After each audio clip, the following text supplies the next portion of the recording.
와, 안녕하십니까, 안녕하세요. 아, 나 너무 쪽팔리. 안녕하세요. 와. 깜짝 놀랐 깜짝이야. 아니 근데 내가 왜 이렇게 좀 뒤로 앉아야 되겠는데 이게 지금 또 다리가 다 나와. 다리가 다 나오네. 아 이게 좀 잘라서 해야 되는데. 저 한 5등신 같은데. 오등신. 아유 안 되겠다, 엎어서 해야 되겠다. 이게 옷 입고 해가지고는. 아 정말 오늘 이 자리가 참 귀하게 만들어졌는데요. 대한민국에서 가장 바쁜 분. 한 사람 빼고 저 빼고, 예. 최민국 기자 저 빼고 가장 바쁜 분 일단 세 분 모셨는데 장 기자님이 오신다고 고생 정말 많이 하셨죠.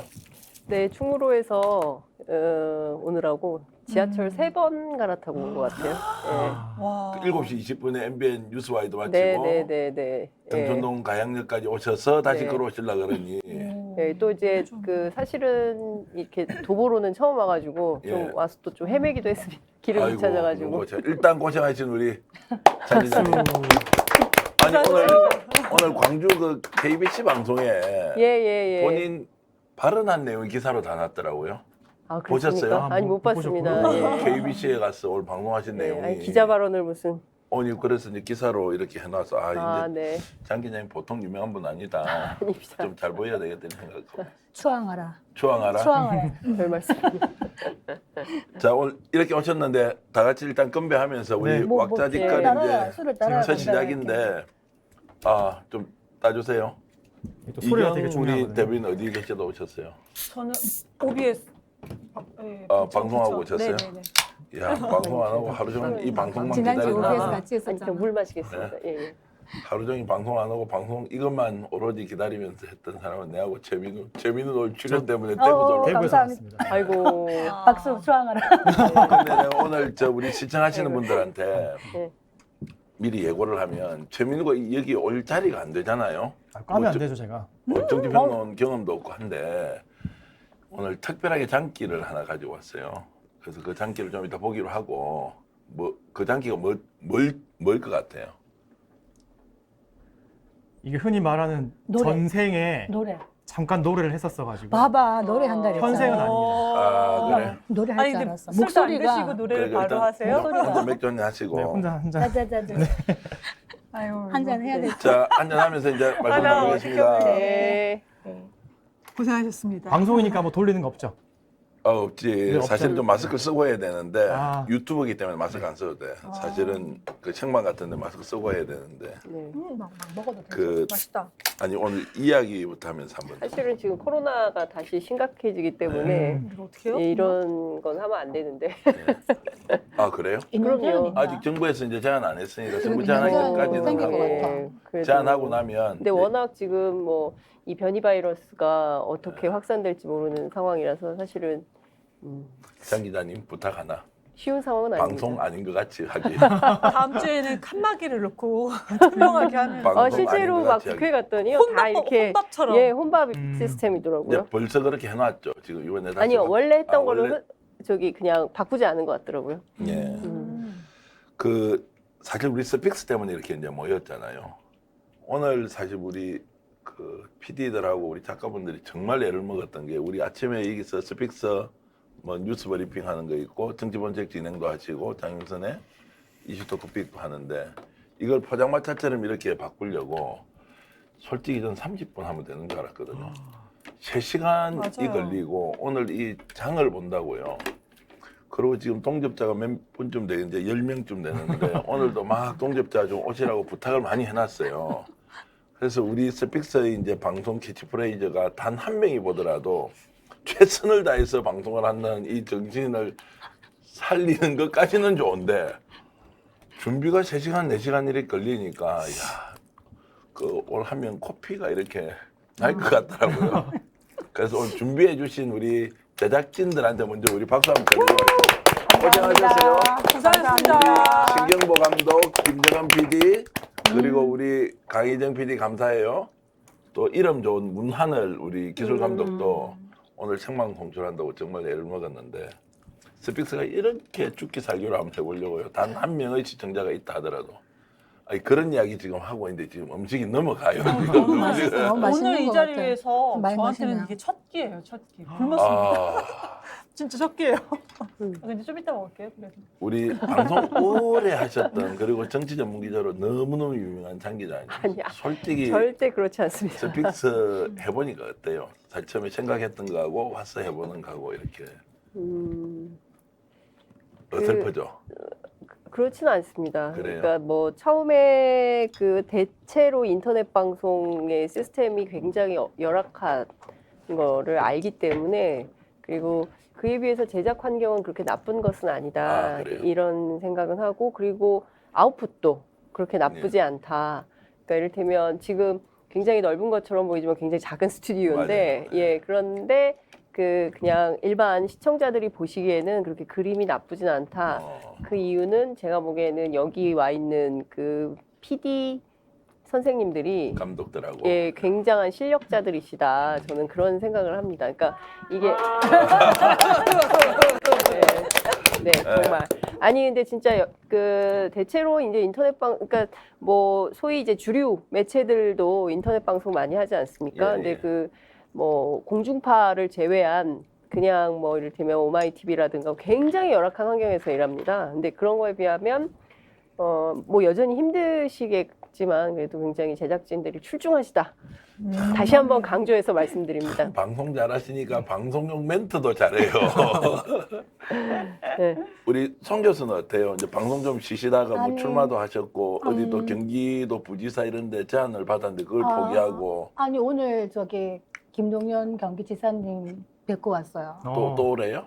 아니 점심 때 행사 있어가지고 갔다가 그 이제 식사 같이 하고 그러고 왔는데 아니 근데 스픽스 최저임금이라도 들어오시겠다 그래가지고 자신의 인생을 스픽스에 바치겠다 깜짝 놀랐지. 그 정도로 형편이 어려운 줄 아니, 내가 아니. 몰랐다고. 그게 저는 사실 우리 전 대표님 개인적으로 이제 뭐 이런 얘기 해도 되나? 아니 또 방송용 멘트는 하지 말고. 전 대표님 뭐 개인적으로 친구고 네. 전 대표님이 정말 방송을 너무 사랑해요. 막 느껴져 그게. 그러니까 그게 때문에 우리 직원분들이 죽어 나가지 이제.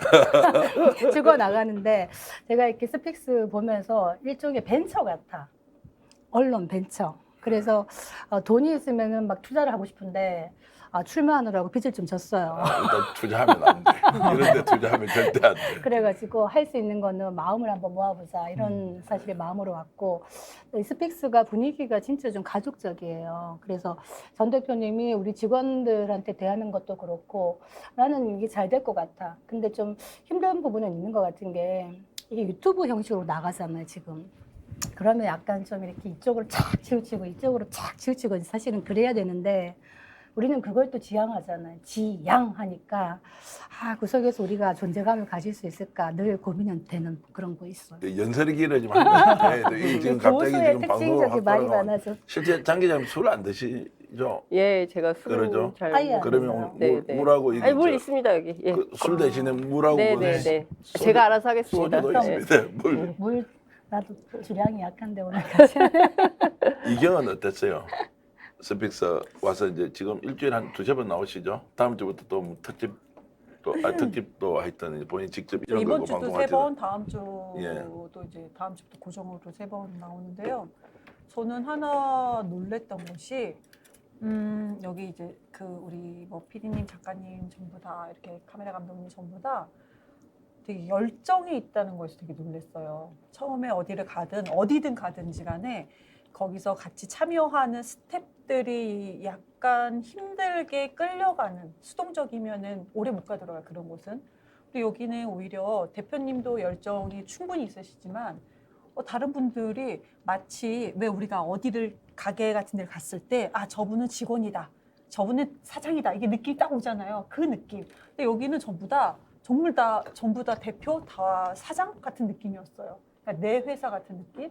그렇게 물론 속마음은 다 그러신지는 모르겠지만 저 같은 사람이 까봐야 돼. 저 같은 사람이 왔을 때 느껴지는 것은 충분히 그렇게 느껴졌다라는 거에서 저는 조금 놀랬고요. 그런데 근데 혹시 사장이 좀 일꾼처럼 안 보여요? 나도 일 열심히 하는데 지시 이런 거 안 하고. 그런데요. 안 그래? 네, 아니 지시 사장님 받았나? 그런 말씀하시면 안 돼요. 아, 그래요? 네, 예. 그래도 그럼에도 불구하고 사장은 사장이다. 네. 맞다. 불편한 건 불편해요, 솔직히. 네. 그런데 제가 아까 좀 놀랬던 것이 또 두 번째. 왜 이렇게 내 일처럼 하시는지 느껴졌던 게 당신들 이렇게 힘든 거 알아. 잠깐 조금만 기다려. 이런 부분에 대해서 어떻게 개선해 줄게. 그런 얘기를 해주시잖아요. 그러다가 그냥. 개선 안 해주는 사업자들 많은데 하여튼 그렇게 속이고 있다. 근데 속고 당연히 있고. 이 희생이 당연한 게 아니라는 것도 그렇게 알고 계시는 거잖아요. 그래서 그런 부분에 대해서 정말로 크게 발전할 수 있겠구나. 아. 희망이 있다. 우리 지금 국민들 희망이 없어서 지금 힘들다고 하잖아요. 그 기성전 이제 뭐 방송용 멘트 이렇게 하시는데 아니, 느낀 대로 말씀드렸어요.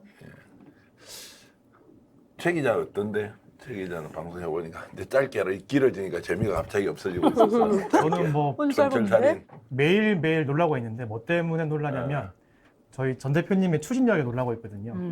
사실 저쪽에서 스픽스에 아니라고 들어오고 한것 나서 같은데. 씨 그런 것 같은데. 다시 너 왜 그래? 막.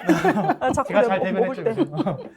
아니, 방송을 한 것도 저는 한 방송 교육도 받고 한 입사한 다음에 한 2-3달 뒤에 할 줄 알았는데 입사하고 일주일 뒤에 바로 방송하러 와라. 근데 그게 더 도움되는 것 같기도 해요. 실제 경험을 하면서 도움이 됐고 그리고 또 제가 뭐 커밍아웃을 하면 곧 제가 서울에 올라오거든요. 어. 이제 그것도 제가 예상했었던 시점보다 훨씬 땡겨가지고 늘 대표님 추진력에 놀라고 있습니다. 정말 방송용 멘트시네요. 그 이게 칭찬인가요? 제가 고백하면 우리 회사가 KBS 이팀이 주말 드라마 파랑새의 집이라고 있었어요. 한 7, 8년 됐을 거예요. 거기에 외주 제작사로 참여를 해요. 이제 투자를 해서 그때 그 주말 드라마를 대구에서도 그 이상화 고택 같은 데 막 찍고 이제 방송도 하고 했는데 그때 제가 강력하게 주장했죠. 내가 투자자로 들어간 대신 대구에 와서 꼭 한번 찍어라. 그래서 뭐 그 남녀간에 연인들끼리 아주 심각한 문제를 마지막 해결하는 데를 하여튼 대구에서 하고 했던 적이 있었거든요. 아, TV조선에 이제 인생감정쇼 얼마요라는 그 손범수 MC가 진행하던 그 예능 프로그램을 나 한 2년 번 반을 나갔- 했고요. 나 한번 나왔잖아. 그때 송문희 교수가 제발 좀 출연을 시켜달라고 해서 나 예능 너무 하고 싶어가지고. 천부적인 예능 소질이 있다고 해서 소개를 했는데 우리 총괄 CP가 하루 만에 전화 와서 대표님 굳이 그렇게 해야 되겠습니까? 이렇게 했고 또 지금 방송으로 너무너무 유명한 또 변호사 한 분이 계세요. 물론 이분도 오늘 나오시려고 못 오셨는데 이분도 부탁해서 한번 나가셨어요. 그 한번 나오고 나서 죄송합니다. 뭐 이렇게 해서 연락이 왔는데 그 뒤에 출연하셨던 변호사님이 말씀이 전화가 다시 올 때가 됐는데 왜 안 와? 아 죄송하다고 이미 얘기가 됐는데도요. 아니요. 제가 죄송한 게 이제 우리 아니 그러니까요. 그 제작 총괄하는 PD가 그러니까요. 연락이 왔는데 그래서 그때 느꼈지. 아 이게 예능 프로그램에 나가서 하는 것하고 정치평론가가 엄청나게 잘하잖아요. 이 예능 코드에 가면 적응 못하는 경우가 훨씬 더 많아요. 그게 왜 그런지 알아요? 양보해서 그래요. 아 그래요? 그게 제가 예능을 해봤잖아. 근데 인생 해봤잖아. 최초 예능 아니 그걸 최미 최초로 작가. 해보고 그 다음에 내가 그 경험으로 이제 아침마당을 간 거지. 그래서 맞지, 내가 맞지. KBS 넘어가겠다. 아침마당을 꽤 오래 했어. 네. 근데 내가 그게 왜 처음에 그 인생 감정쇼에서 왜 재미없다고 했는지 알 거야. 양보를 하는 거야. 네. 우리는 양보를 해. 근데 예능이 정말 정글이거든. 서로 막 치고 들어가서 막 말을 해야 되는데 우린 그게 안 되는 거야. 5시간 촬영을 해가지고 이제 70분에 끝내거든. 그러면 거기에 최대한 많이 들어가야 이제 분량을 좀 확보하는 그러니까. 것도 있고 양보하면 아이 끼워주지라. 그 다음에 출연자特셔도 있기 때문에 갑자기 낙하산으로 들어오잖아. 그럼 그 사람을 의도적으로 배제하는 것도 있기 때문에 실제로 PD들이 회의를 통해서 선택하지 않은 사람은 그 실제 방송에 적응하기가 굉장히 어렵다. 이제 이런 건데 어쨌든 우리는 이제 그런 예능 프로그램 또는 뭐 드라마 같은 데 해본 적이 있었으니 이제 이번에 이 일을 하면서 약간 달라진 게 있으면 그런 이제 경험은 있었기 때문에 완전 초짜가 유튜브 TV 하는 거하고는 좀 달랐다 이렇게 볼 수도 있을 거예요. 아니 뭐 하나 찍어요 우리. 예능 하나 찍어요. 예능 지금 안 돼. 예능 그 진짜. 실력까지 보니까 지금 안 될 것 같고 일단 정기평론 좀 잘하세요. 정기평론 좀 잘하고 나서 예능으로 가든지 어쨌든 그렇게 해야 되는데 재미는 매일 지금 체크하는 거 있잖아요. 회사에 보고하지 않고 네, 뭐 구독자 비선- 수, 네네. 수, 조회수 이런 거 하잖아요. 그 사실 우리 시청자들 잘 모르실 거고 오늘 우리 제작하신 PD분들 잘 모르실 건데 그 이야기 한번 해보시지. 저희가 한 최근 일주일 사이에 완전 급격한 성장을 했는데 한 하루에 1000명 이상씩은 구독자가 늘었고 뭐 조회수는 많을 때는 한 40만, 50만 하루에만 그렇게 늘었었거든요. 지금 저희 목표는 이번 주말 안에 1만 명 돌파하는 게 목표인데 지금 제가 방송 전에 한번 확인해 보니까 아마 주말까지는 가능하지 않을까. 와, 그러면 주말에 10,000명 넘어가면 재미있는 거 하나 쏘나? 지난번에 우리 그 최정함 대표가 네. 구독자 2,000명 넘어가면 쏜다 그랬거든요. 근데 2,000명이 너무 빨리 넘어가가지고 그때 뭐 보냈어요? 직원들한테 팥빙수, 설빙. 설빙, 설빙 하나씩 다 설빙. 보냈는데 그게 한 열흘 됐나요? 일주일 열흘? 일주일도 안 됐습니다. 이번 주 초에 아마. 그럴 그렇죠. 거예요. 네네. 그런 지금 한 8,000명 정도 가고 주말에 10,000명 넘어가면 재미는 못 쏠 건데. 근데 그분은 대표해서 쏘는데 본인이 쏠 게 팬이다, 없잖아. 뭐. 일단 제가 쏘면 혹시 월급 올려주신다면 그러니까. 제가 뭐 시원하게 쏘겠습니다. 벼룩의 간을 빼. 자기가 내 월급에서 줄 테니까 아. 일단 뭘 쏠 건데. 월급에서 주신다면 뭐 감독님들 혹시 뭐 후라이드 가져오세요? 양념해 좋으세요? 와, 후라이드? 요새 닭값 비싼데. 뭐 그래도 월급에서 하여튼 주신다 하니까. 뭐 그렇게 하고. 그럼 좋다. 나는 그럼 돈을 쏘고 본인은 쏠 게 뭐 있어? 본인만 한번 쏘아봐. 저 뭐 이 스픽스를 사랑하는 마음을 쏘고 늘 자기 전까지 어떻게 하면 구독자를 증가시킬까 고민하는 걸 쏘고. 뭐 오늘 사실 그 최민우 기자가 이렇게 대구에서 막 급히 KTX 타고 올라왔는데 이번 이 방송을 한다니 정말 본인이 숨은 소질을 아무도 우리 직원들 모르는 소질을 갖고 있대요. 그걸 오늘 비장의 무기로 공개하겠다 이렇게 해서 이제 모셨는데 네. 일단 준비가 됐나요? 뭐 지금 준비는 해놨습니다. 언제든지. 한번 해보세요. 바로? 뭐 하실 건지 참 이야기 술도 안 한번 먹고 해봐줘. 바로? 술 한 잔. 아니 술도 안 분위기를 좀 먹어봐요? 이렇게 좀 돋궈줄 만한 뭐가 있을 거 아니에요. 아, 그럼 일단 대표님 추천하신 테스 형으로 한번. 테스 형 노래 네네. 한번 해볼래요? 네네. 아니 노래 좀 할 줄 알아? 오, 전생했던 기억을 제가 한번 되살려가지고. 오, 그럼 박수 한번 내려보겠습니다. 한번 해보세요. 네. 일단 잘할 때까지만 하고 잘하면 끝내고 재미없으면 바로 끝내고. 그렇죠. 뭐 간주 점프, 1절 점프 이런 거 다 하겠습니다. 오케이. 소리를 크게 한번 해보세요. 네. 이제 벌써 이렇게 가야 되나? 다들 아시죠? 나우나의 테스 형. 알지. 네. 제가 마이크가 없으면 노래 잘 못 불러서 이걸 마이크 삼겠습니다. 언니가. 네.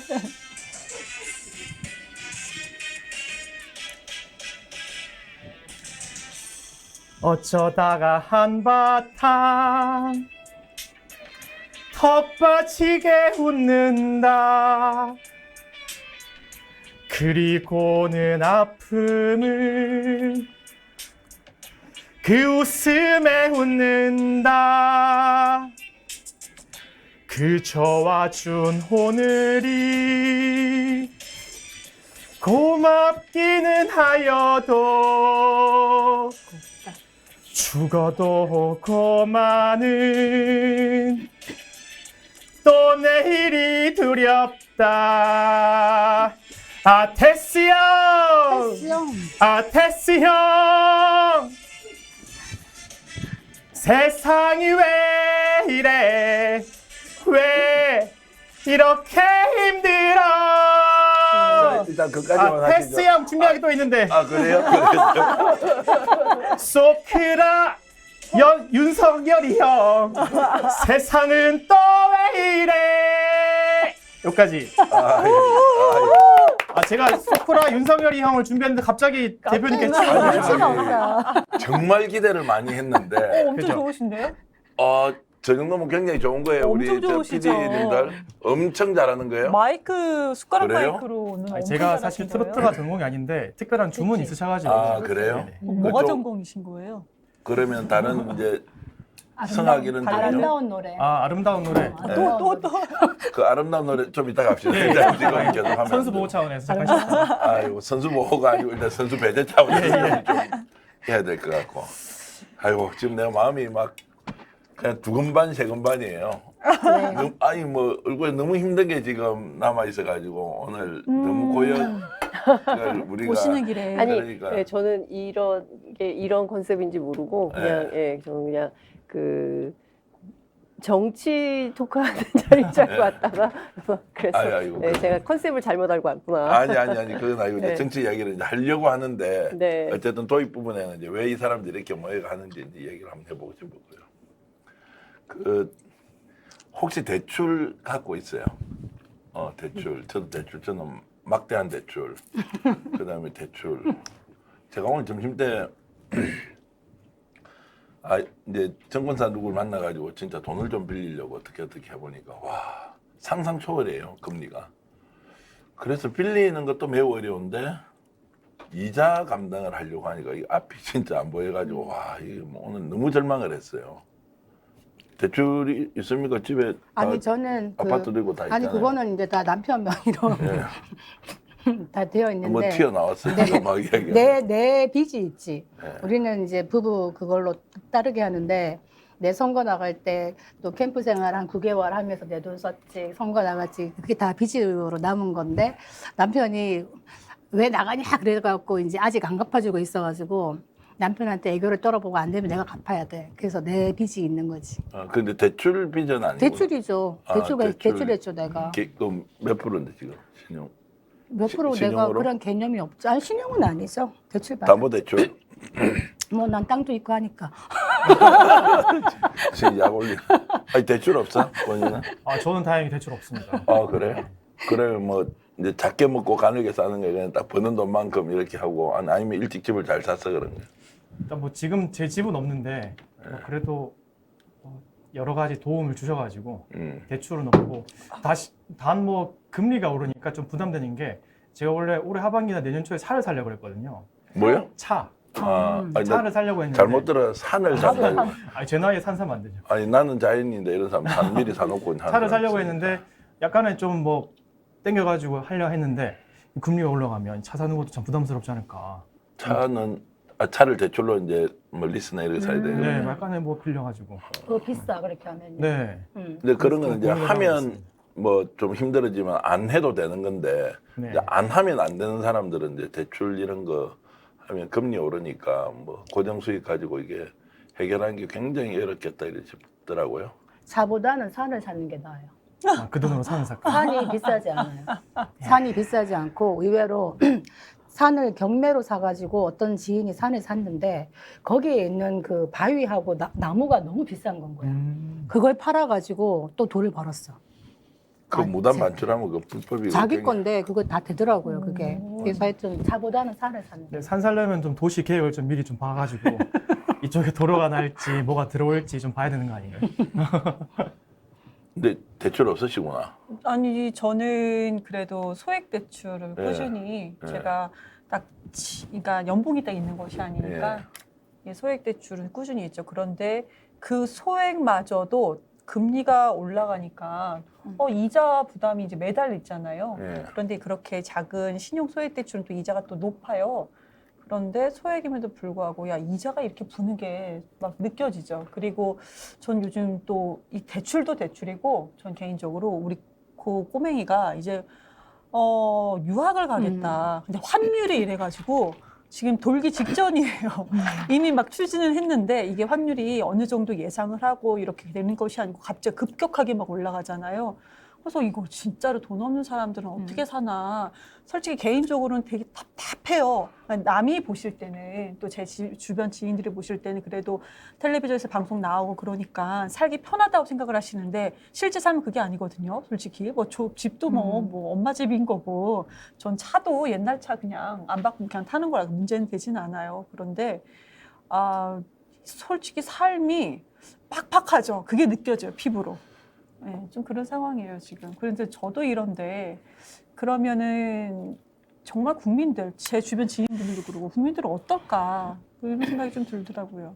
이제 확 와닿는 느낌은 이 어려움을 온몸으로 느끼는 정도는 아닌 것 같아서 그게 실제로 온몸으로 느낀 사람 지금 뭐 맞아요. 견딜 수가 없어가지고 이게 그럼요. 그런 이야기를 이제 들을 때마다 뭐 저 문제 앞장세워서 할 건 아니다 이런 생각이 드는데 바로 이제 화제를 좀 전환시켜서 오늘 우리 그 제목이 뭐였습니까? 토크 주제가 제가 아까 카톡으로 넣어놨는데 죽인다. 죽인다고 앞에 뭐라고 내가 해놨다고요? 그 책 기자 기억 안 나?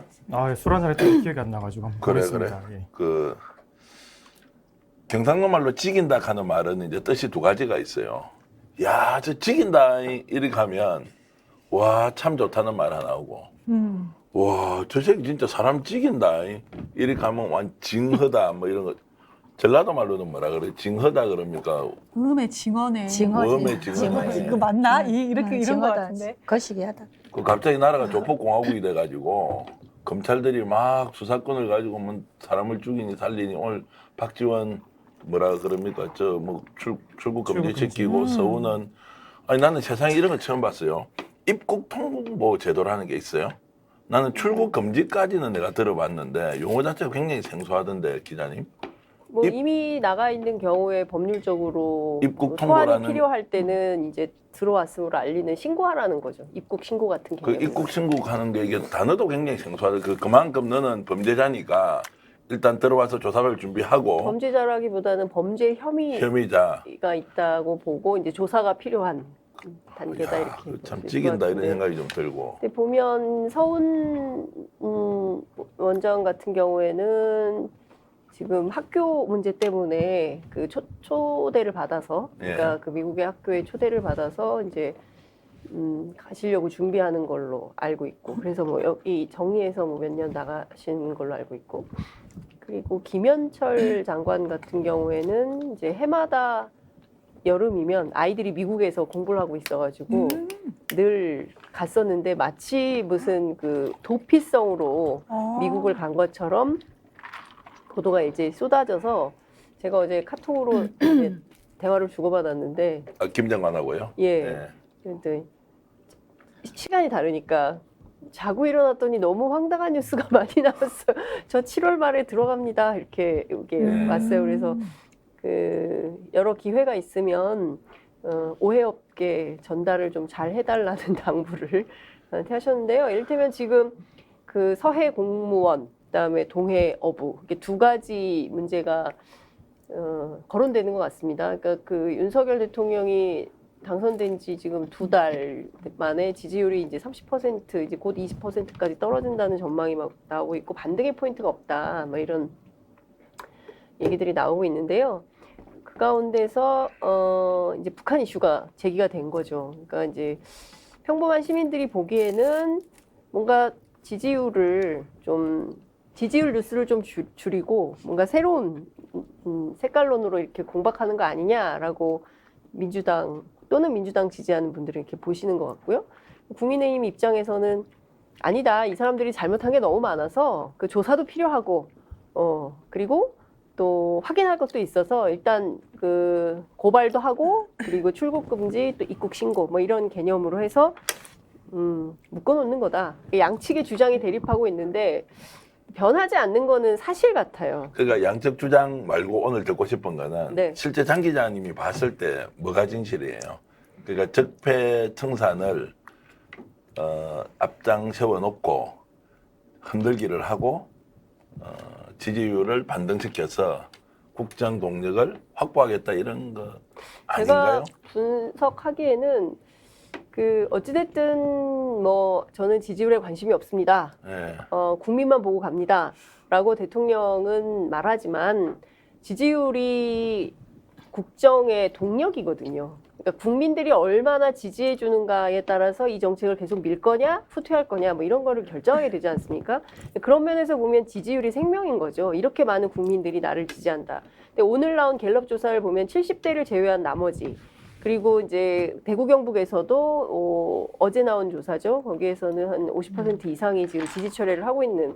그러니까 그 중도 쪽이 아니라 보수층 내부에서 지지 철회가 막 일어나고 있기 때문에 윤석열 정부 입장에서는 굉장히 불안한 시그널입니다. 그러니까 이제 실제 대통령이 좀 불안해한다 이런 느낌이 뭐 그런 취재가 오죠. 돼요. 예. 그러니까 여당 그 말은 그렇게 하지만 관계자들 실제로는 얘기를 뭐 걱정한다. 전현직 국회의원들 얘기를 좀 들어보면 이제 그런 불안한 시그널을 본인들도 느끼고 있는 거죠. 그렇기 본인은 때문에 느끼는 거 확실히 맞아요, 대통령은? 대통령 본인도 느끼겠죠. 그러나 그거를 드러내놓고 뭐 지금 상황이 이러하니 내가 위기감을 느끼고 있습니다. 네. 국민 여러분 열심히 하겠습니다. 이렇게 말은 못하는 거죠. 그 자존심 때문에 그래요. 뭐 자존심이 있을 수도 있지만 그거보다는 좀 두려움도 있을 것 같습니다. 제가 보기엔 여기서 더 떨어지면 어떡하지? 왜냐하면요, 2007년 그 미국산 쇠고기 그 이제 급식에 뭐 제공한다고 광우병 사태가 벌어졌을 때 대한민국 중학교 2학년 여학생들이 광화문에 나가서 촛불 시위를 시작합니다. 그러면서 이명박 대통령이 임기 70일 만에 지지율이 20%대로 추락을 하고요. 그리고 나서는 사실상 식물 정권이 됐고 하는 것마다 잘 안 되고 명박산성이 막 광화문에 쌓이고 그리고 또 막 물대포가 나오고 뭐 이런 일들이 많이 있었어요. 그러니까 사실상 이명박 정부에서 성과가 뭐냐라고 했을 때 이렇다 할 만하게 꼽을 게 없다 이런 비판이 나오는 거 아니겠습니까? 그렇기 때문에 그런 이제 반면교사를 생각하면 두려움도 있겠죠. 왜 없겠습니까? 뭐 잘하고 싶겠죠. 잘하고 싶은데 이게 보면 인사도 엉망이고 경제 정책도 뭐 특별하게 내놓을 것도 없고 부동산 정책도 그렇고 뿐만 아니라 뭐 제가 보기에는 외교안보 정책도 그렇고 급기야 이제 그러니까 소위 신색깔론이라고 하는 이제 북풍. 그러니까 이것저것 안 되니까 태극기 세력이라도 좀 불러야 되는 거 아니냐 이런 차원에서 좀 낡았어. 예, 이게 북한 이슈를 되겠나 제기하는 거 아니냐는 얘기가 나오는 거죠. 근데 지지율 그러면 회복됩니까? 저렇게 해가지고 뭐 신북풍도 하고 또는 뭐 국정원장 뭐 출국 금지하고 뭐 이렇게 하면 되나? 송 교수 어때요? 저는 자칭 중도 보수로서 아니 하여튼 뭐 자칭 중도였는데 이제 약간 중도 보수로 계속 얘기를 하고 있는데 네. 윤석열 정부에 대해서 너무 걱정이 많은 거예요, 사실. 좀 성공하길 바라는데 지금 뭐 얘기하는 게 북풍이냐 이런 얘기를 하고 네. 있지만 북풍이라고 하더라도 효과는 크지 않을 것이다. 예전처럼. 지지율 회복이 안 지지율 된다는 회복이 거죠. 안 될 것이다. 왜냐하면 지금 북풍이 문제가 있는 게 아니라 윤석열 정부 지지율이 자꾸 떨어지는 이유가 처음부터 기대치가 높지도 않았어요, 사실. 그러니까 사람들이 엔간큼만 하면은 더 올라갈 수 있는데 워낙에 낮은 기대치인데 자꾸 더 떨어지는 것은 실망감이 커지기 때문이거든. 근본 원인이 뭐예요? 왜 갑자기 이 사람이 이분께서 그렇게 하시는데 지지율이 막 곤두박질쳐 30%도 이제 무너진다. 곧 다음 주에 무너질 거라고 하더라고요. 가장 큰 거는 겸손하지 않은 것 같아요. 겸손하지 않다. 네. 그게 뭐냐면은 우리가 이제 도어 스태핑 얘기하는데 인사 문제라든가 무슨 실수적인 그런 게 나왔을 때 국민들이 막 걱정하는 얘기를 하고 기자가 질문을 하면 아, 이런 게 국민들이 걱정하는군요. 내가 대통령이 처음이지만 그래서 좀 서툴지만 이런 걸 걱정을 하니 내가 좀 고쳐보겠다든지 그 특유의 그 솔직한 좀 직설적인 화법으로 뚫고 나가면 될 텐데 기자들 상대로 이렇게 약간 삿대질하면서 이렇게 훌륭한 장관들 봤냐 뭐 이런 식으로 한다든지 국민의 목소리를 듣지 않고 그냥 외골수로 막 앞만 보고 가는 듯한 그런 모습에서 국민들이 뭔가 겸손하지 않구나라는 생각을 하고 있는 것 같고 두 번째는 컨텐츠가 없는 거죠. 지금 북풍도 마찬가지고 뭐 북풍이라고 하든 안 하든 다 과거에 가 있잖아요, 지금. 모든 이 눈빛이 과거에 가 있다 보니까 국민들은 지금 당장 음식점 가가지고 상추도 하나 제대로 못 먹어요. 물가가 지금 장난 아니에요. 한번 장 봐보세요, 진짜. 10만 원 갖고 살 게 없어. 이렇게 돼 있는 판에 지금 계속 과거 얘기하고 미래에 대해서, 현재에 대해서 아무 얘기를 안 하고 있으니까 지지율이 어떻게 지금 올라가겠어요, 지금. 그러니까 그 말씀은 물가는 못 잡더라도 어쨌든 국민의 좀 마음이라도 좀 편하게 마음도 해줘야 못 되는데 잡죠. 그것도 안 하고 마음도 있다. 못 잡고 있죠, 지금. 걱정이네요. 진짜. 근데 요즘 혹시 그 대통령실 주변에 우리 VIP 요즘 술 계속 드시는지 안 드시는지 얘기 들은 거 있습니까? 그거는 제가 확인 못했습니다. 네. 네. 초반부에는 확실히 술 많이 드셨죠? 보통 음, 20잔씩 드셨다 그러더라고 밤에. 뭐 사진이 나온 사진이 있어서 네. 그 사진으로 확인을 했고요. 뭐 대통령이 술을 드시는지 뭐 그 부분은 제가 취재하지 않아서 잘 그 모르겠습니다. 아침에 이제 비틀비틀 나오고 이런 거 보니까 이제 그런 것이기도 하고 술을 좀 줄였다기는 하던데 아직 완전히 끊지는 않은 것 같더라고요. 그래서 근데 실제로 이제 정치부 기자 오래 하셨으니까 대통령 정도 되면 술 마실 시간이 실제 없을 것 같은데 아무리 좋아한다고 뭐 하더라도 행사에서 뭐 그냥 이를테면은 그 이제 만찬주 뭐 이런 형태로는 그리고 뭐 본인이 뭐 무슨 개인적으로 호불호에 따라서 뭐 즐길 수도 있고 아닐 수도 있는데 그 이렇게 워낙 좀 스타일이 그 이렇게 뭐 호영호재 형들이 많잖아요. 동생이 많고 삼촌도 많고 그러니까 삼촌이라고 부르는 사람도 많고 그래서 대통령 스타일 자체가 뭐 약간 형님 스타일? 뭐 이런 얘기를 이제 그 검사 시절부터 그런 얘기를 많이 들었기 때문에 뭐 술을 좋아하실 수는 있죠, 개인적으로. 근데 뭐 술과 관계없이 할 일은 하셔야죠. 네. 제가 듣기로는 이제 정치 출입 오래 하신 분 말씀 들어보니 하여튼 대통령은 살인적인 일정 때문에 술을 실제 마실 시간이 이제 여기서 술 마시는 거는 저녁에 뭐 와인을 한 잔 한다, 뭐 소폭을 한 잔, 두 잔 한다 이게 아니고 뭐 워낙 많이 드시니까 한 번 드시면 한 20잔씩 뭐 많을 때 30잔씩 드시니까 그렇게 먹어서는 이게 국정을 도저히 살인적 일정을 따라갈 수 없다 그런 이야기를 하더라고요. 제가 그 문재인 대통령 얘기는 좀 들었는데요.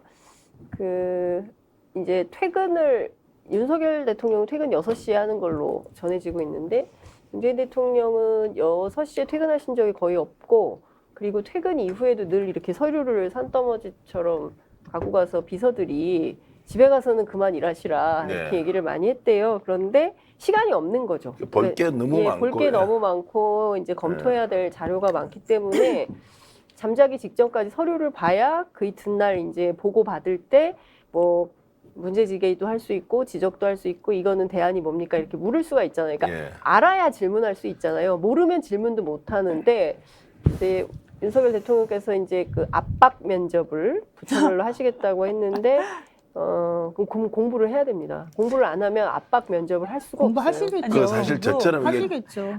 구멍가게를 이렇게 하더라도요. 일이 갑자기 많아지잖아요. 제가 이제 술을 굉장히 좋아하고 사실 맥주 이런 건 한 30병씩 마시던 적도 있는데 큰 거를 이제 진짜 술 마실 시간이 없어요. 정신없이 일을 해야 되잖아요. 그거는 술보다는 일이 어쨌든 이제 중심이 될 수밖에 없는데 근데 나는 이제 이견 그 요즘- 압박 면접할 때 예. 그게 그 기사에 댓글이 가장 많은 댓글이 뭐였냐면요.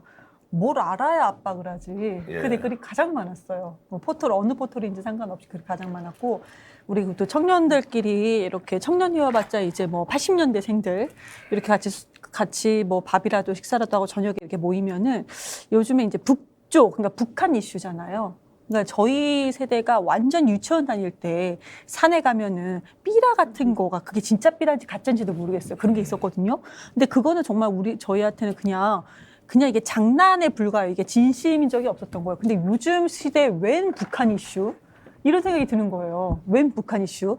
국민이 그것도 모를까봐. 그리고 과거에 국민의힘에서 과거에 그런 그 지금 현재 문제 삼고 있는 북한 이슈에 대해서 문제 삼지 않았었잖아요. 근데 왜 이제 와서 이러지? 그러니까 그거는 잘못된 이슈 선점인 것 같아요.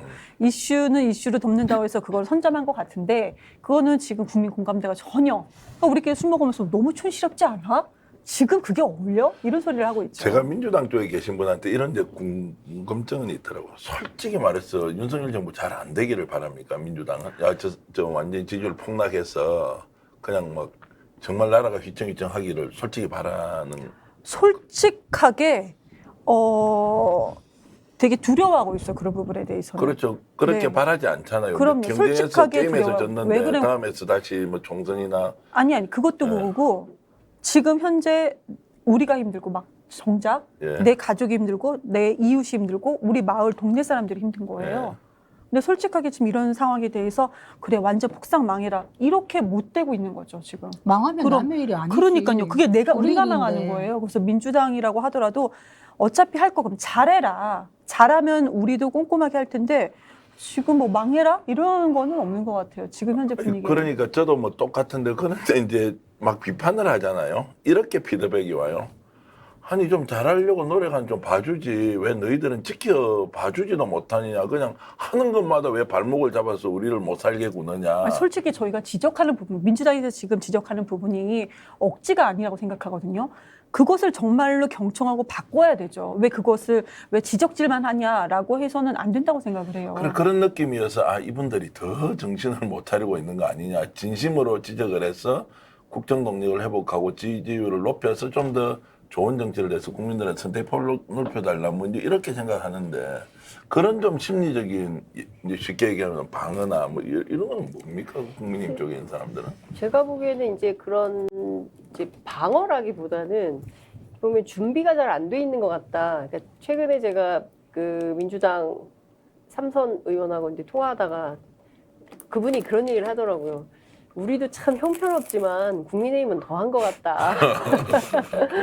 그러니까 우리도 참 실력이 부족한데 국민의힘도 보니까 박근혜 정부 초기에서 진도를 못 나간 것 같더라. 이제 이런 얘기를 하는데요. 무슨 얘기냐면 이제 국정 운영을 하려면 적어도 이제 100일이 되기 전에 우리 정부는 무엇을 하겠습니다라는 청사진을 그러니까 후보 시절, 인수위 시절부터 사실은 그걸 준비를 해서 그 정권을 맡으면 바로 정책을 수립하고 바로 이제 집행을 해야 되는 거거든요.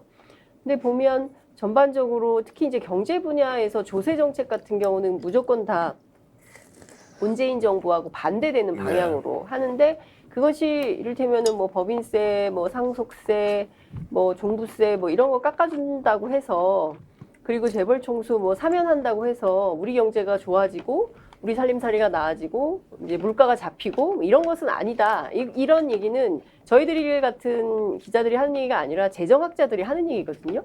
근데 그런 얘기도 귀를 닫는 건지 정책이 그렇게 가고 있습니다. 그리고 소득주도 성장을 그 정책을 했던 홍장표 KDI 원장을 이제 나가라 그래서 이제 그만두었는데 KDI 같은 경우에는 정권의 코드를 맞추는 정책 연구기관이 아니라 대한민국의 중장기 경제정책의 노선과 비전을 세우는 국가 연구원이에요. 그런데 그러면 소득주도 성장이 아니면 어떤 성장을 하자는 것인지 그러니까 그거에 대한 대안이 있어야 되거든요. 네. 그러니까 이를테면은 문재인 정부에서 소득주도 성장 잘못했어. 최저임금만 올려놓고 도대체 한 게 뭐야? 뭐 혁신 성장한다고 했지만 재벌 개혁했어? 못했잖아. 그럼 너희들이 하려고 하는 게 다 틀렸어. 그럼 우리 윤석열 정부는 앞으로 이렇게 할 거야. 그래서 우리 국민들의 경제 생활을 더 편안하게 할 거야. 라는 청사진이 보여야 되는데 그 내용이 전혀 없다는 거죠. 그러니까 옆 나라 일본만 하더라도 지난 잃어버린 30년 기간 동안 임금 성장이 4.4%밖에 안 돼요. 그러니까 가보면 일본이 굉장히 그 활력이 없다라는 걸 느끼게 돼요. 어느 도시를 가든지 간에 일본이 우리 클 때 일본이 아니네. 네. 이를테면은 뭐 저희 잘할 때는 그 문구용품 같은 게 굉장히 일본께 좋아서 일본 여행 가면 항상 그런 문구용품을 사오곤 했는데 상품의 질이 우리보다 떨어지는 거죠. 그러니까 교보문고께 더 낫다. 막 이제 이런 얘기를 안 사는 거예요. 그러니까 되게 활력이 없고 낙후돼 있다는 인상을 받아요. 왜냐? 국민들이 이게 경제 활성화가 안 되고 정치 발전이 안 되니까 뭐 자민당 56년 뭐 60년 이렇게 되니까 국민들이 뭐 어디서 탈출구나 희망을 찾을 수가 없는 거예요. 그냥 동네 정치나 지방자치로 바꾸는 수준이지. 근데 우리 같은 경우는 그런 시스템은 아니거든요. 근데 지금 그 윤석열 정부에서 하려고 하는 것에 대해서 구체적으로 비전을 잘 못 보겠다. 그리고 외교 안보 정책만 하더라도 그 이례적으로 대통령이 나토를 갔어요. 대한민국 대통령 가운데 처음 나토를 간 거였는데 왜 갔는지에 대한 해명이 아직 안 돼요.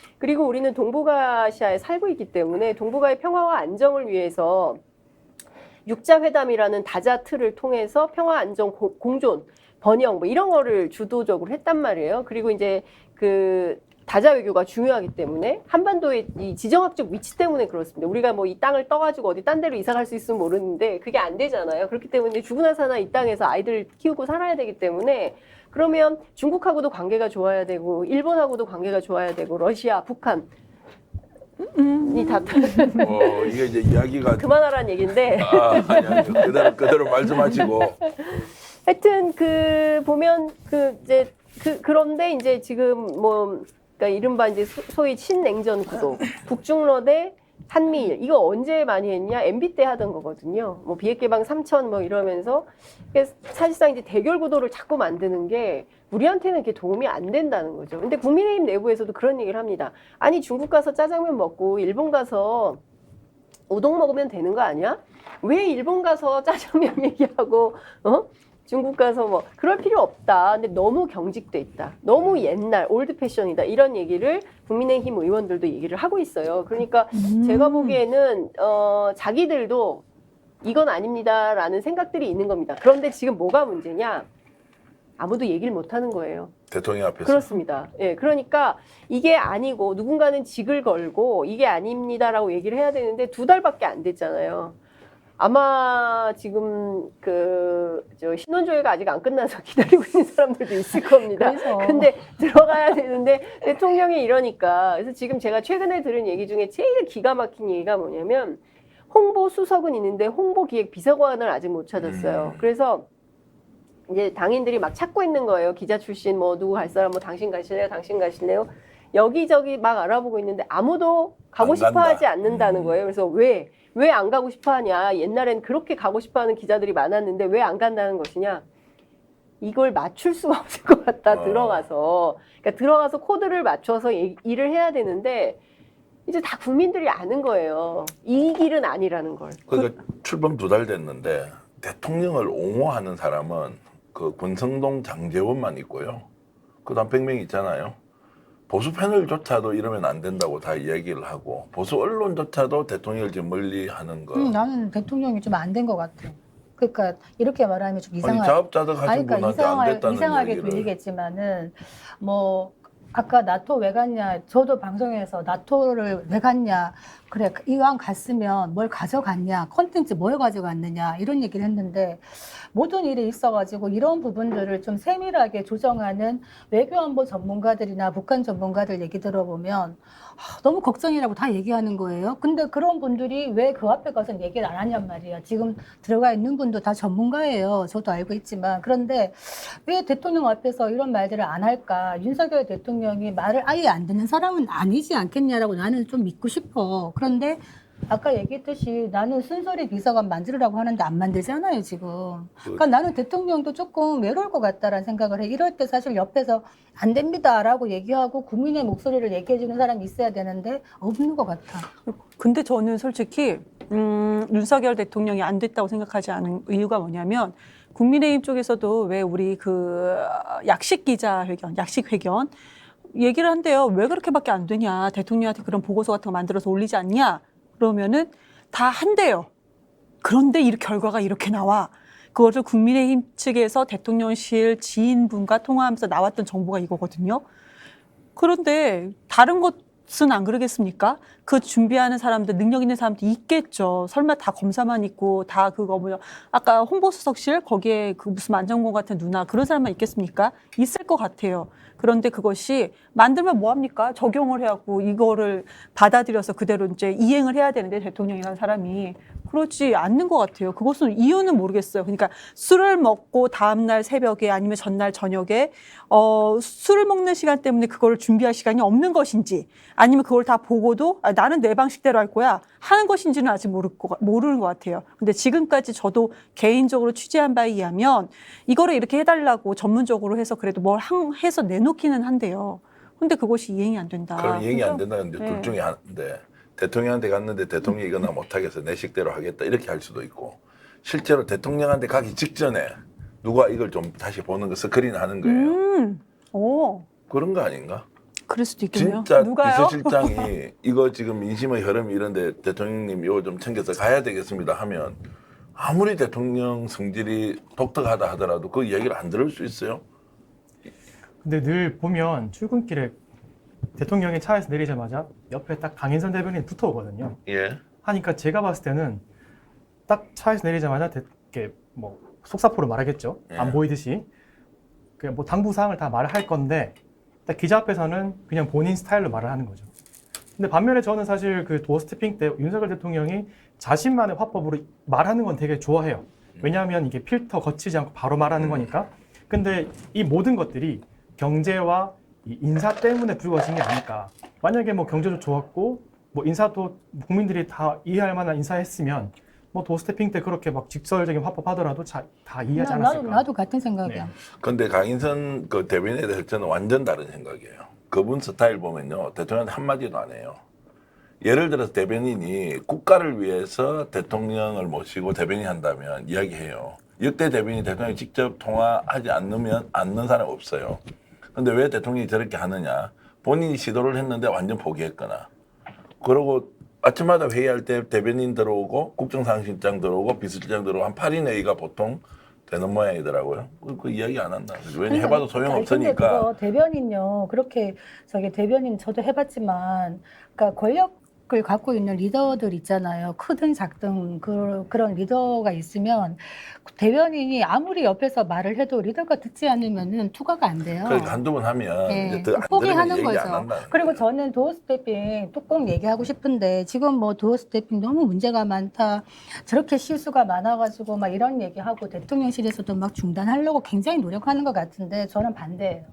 저는 어떻게 언론과 국민이 대통령의 목소리를 날 것으로 듣는 거 저는 굉장히 좋다고 생각해요. 그게 많은 실수가 있더라도 그럼 시간이 걸릴 것이다. 다만 이 소통이라는 그 의지가 계속 되어야 되는데 처음에 이 소통이 물과 같다고 생각해요. 저는 처음에 물길을 안 해본 길을 내는 거잖아. 그러면 정말 많은 시간과 뭐 소리가 날 수 있어요. 그렇지만 가다가 바위도 날 생길 거고 뭐 많은 고난을 겪겠지만 그러면 물이 또 그 바위를 지나서 이렇게 돌아가면서 이 물길이 여러 방향으로 갈 수는 있지만 그렇다고 해서 도어 스태핑을 딱 멈춘다. 그러면 우리 대통령의 마음을 어떻게 알아요? 몰래 우리가 알아야 되나? 저는 이거는 계속 돼야 된다고 생각해요. 그 정치 문화를 선진화하는 데는 상당히 그 기여한 바가 있다라고 형식적으로는 평가할 수 있을 것 같은데요. 내용이 굉장히 중요합니다. 왜냐하면 대통령은 지금 한반도와 그 부속도서에 살고 있는 모든 국민들의 안위와 생명과 안전을 지켜야 되는 책임이 있는 사람이에요. 네. 그렇기 때문에 그냥 단순한 말실수라고 넘기기에는 너무나 큰 문제들이 많이 지적이 됐습니다. 몇 가지만 그냥 지적을 하면요. 첫 번째로 저는 이 문제 굉장히 심각하다고 보는데 이제 장관이 주 52시간제에 대해서 브리핑을 했어요. 그냥 브리핑이 아니라 정리 브리핑이었고 그리고 장관이 이 브리핑을 한다는 것은 2주일 전에 공고가 됐던 사실이에요. 그래서 그러니까 사실상 윤석열 정부의 노동정책과 관련된 내용을 풀했고 관련해서 민주노총 뭐 등등 한국노총 막 이렇게 간다면 문제가 있다고 굉장히 비판을 하고 언론도 비판을 했는데 이 여론에 신경을 쓰는 것인지 도대체 무슨 이유인지 대통령실에서 해명을 하지 않고 있기 때문에 정확한 내용은 알 수 없지만 윤석열 대통령이 뭐라 그랬냐면 이건 정부의 공식 입장이 아니라고 말을 했습니다. 이거는 있을 수 없는 일이에요. 그러니까 같이 일하는 국무위원의 역할을 완전히 무위로 만들어버린 거. 그러면요, 제가 보기에 만약에 이게 민주당 정권이었다면 아마 난리가 났을 겁니다. 뭐 조선일보, 뭐 대서특필 했을 거고요. 그리고 그 이튿날 장관이 그만둬야죠. 장관이 발표했는데 그 다음날 대통령이 이거 공식 입장 아니라 그러면 공식 입장도 아닌 내용을 발표한 장관이 그 자리에 있으면 국기문란인 거죠. 그리고 두 번째 경찰 인사 문제도요. 이 치안감 인사 제가 계속 취재를 했는데 해명이 안 돼요. 그러니까 대통령실 그리고 이제 그 이상민 장관의 주장 뭐 이런 것들이 도대체 납득할 수 없는 수준이에요. 근데 대통령이 국기문란이라고 그랬거든요. 그러면 누군가는 책임을 져야 되는데 관련해서 아무도 책임지는 사람이 없는 거예요. 그러니까 이 정부는 국민을 향해서 도대체 무슨 말을 하고 싶은 건가? 그러니까 국민들이 불안하지 않게 해야 되잖아요. 그리고 믿어야 되잖아요. 그러니까 당장 코로나가 이렇게 확산되니까 국민들이 어떤 생각을 하냐면 매우 불안한 겁니다. 이 사람들이 잘할 수 있을까? 그러니까 정은경 그 청장이 보여줬던 그런 신뢰. 그리고 K방역이 세계에 굉장히 제가 이제 중국에 3년 살다 왔는데 한국의 그런 K방역에 대해서 외국인들이 평가가 엄청나게 좋아요. 엄청나게 부러워하죠. 엄청나게 부러워하고 특히 그 뭡니까 그 키트 같은 네. 거 막 유튜브에 막 외국인들이 많이 올리기도 했는데 이제 뭐 남의 나라 얘기해서 좀 그렇긴 하지만 중국하고 너무 비교가 되거든요. 네. 그 수준이나 질이라는 게 굉장한 자부심을 갖고 있었는데 과연 이 위기가 올 때 뭐 8월, 9월 사이에 뭐 하루 20만 물론 우리 과거에 60만 시대도 있었습니다. 일일 확진자가. 근데 예컨대 이거 컨트롤을 못하는 상황이 된다라고 했을 때 이건 걷잡을 수 없는 사고가 되는 겁니다. 그러니까 이게 통제 가능하냐 이 정부가. 이런 거에 대해서 국민들이 좀 불안하고 걱정하고 뭐 이런 상황인 거고요. 그리고 대통령은 실수해서는 안 된다고 생각합니다. 실수를 밥 먹듯이 하면 그건 실력인 거예요. 근데 지금 윤석열 대통령 계속 실수가 반복되고 있고 아이 뭐 그럴 수도 있지. 그럴 자리가 아니에요. 대통령이 그렇게 실수하면 되겠습니까? 그럴 이유도 없고. 아니, 노력해야 돼요. 그리고 정말 본인이 이제 노력해야 장관한테 돼요. 이거 뭐 발표한 걸 아니다, 뭐 정부의 공식 입장 아니다 이렇게 하고 나니 어떤 문제가 더 크게 생겼냐면 대한민국 장관 중에서 나서서 얘기하는 사람이 한 명도 없어요. 그래서 장관이 사실상 올스톱 장관의 업무 활동. 왜냐면 말을 해봐야 청와대에서 동의하는지 동의하는지 확인이 안 돼요. 물어볼 거 아니에요. 대통령 뜻이 뭔지 전달 안 해준다는 거예요. 그러니까 뭘 발표하고 싶어도 아무 발표를 못 하고 있죠. 그런데 가만히 보세요. 누구만 발표하는지. 검찰 출신들하고요 모피아만 발표해요. 나머지 장관들은 아무 정책에 대해서 어떻게 하겠다 발표를 하잖아. 왜냐하면 컨펌 받을 자신이 없으니까. 이게 이제 아주 심각하고요. 자, 그러면 이제 이렇게 간다고 치고 제가 진짜 궁금한 거는요. 누가 보더라도 지금 국민의힘이든 민주당이든 아니면 우리처럼 뭐 평론가라도 이거 진짜 아닌데 왜 대통령이 저런 판단을 계속 하지 생각 들잖아요. 진짜 그럼 김건희 여사가 여기서 소위 말하는 청와대 내에 3대 파벌이 있다는 거예요.